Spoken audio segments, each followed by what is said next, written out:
Et tu as également parlé de karma dans l'épisode 2. Quels sont les différents types de karma?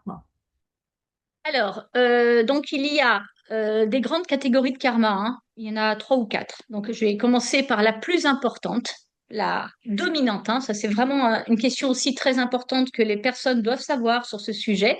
C'est comme une base, hein. C'est le karma familial.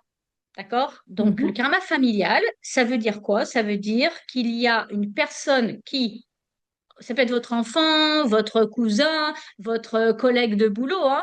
On n'est pas dans, c'est pas forcément proche, hein. Ça peut être votre voisin. Il a pu être dans une autre vie, donc un membre d'une même famille. Et le plus important, le top niveau du karma familial, c'est le karma parent-enfant. Ok. D'accord? Et le top du top, c'est le karma mère-enfant. Donc, qu'est-ce que ça D'accord. veut dire? Hein, je vais exemplifier. Ça veut dire, par exemple, que dans une autre vie, une personne a pu être ton enfant ou ta mère. D'accord? Donc, forcément, qu'est-ce qui va se manifester? Et là, je pense qu'il y a des gens qui, dans les internautes qui nous écoutent, vont se reconnaître dans une expérience, hein. Pas tout le monde, hein, parce que bien sûr, hein, tout le monde, oui, je n'ai pas précisé, tout le monde n'est pas obligé de vivre ça dans sa vie, hein. D'accord? Attention. Donc, dans ce cadre-là, les personnes vont se reconnaître immédiatement. Il va y avoir, c'est le lien le plus fort qui existe dans une reconnaissance karmique. Tu croises quelqu'un, boum, tu auras l'impression de l'avoir connu toute ta vie. Et tu auras l'impression Mhm. même que dans ce karma mère-enfant, c'est vraiment un truc, un sentiment de dépendance, en fait, presque, hein, où tu n'arrives pas à te lâcher de ce karma. D'accord?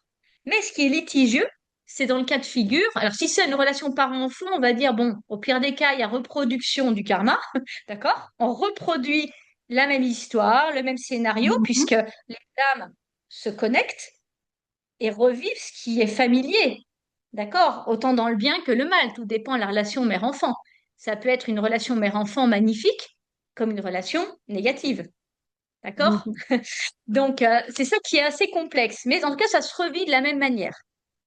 Par contre, D'accord. si c'est une personne que tu rencontres sur le plan amoureux, là, Mhm. tu imagines, Magali, plus toi qui connais un petit peu la psychologie, hein, c'est que ça va être super compliqué pour ces deux personnes de vivre une relation parce qu'elles vont inconsciemment vivre ça de manière incestueuse.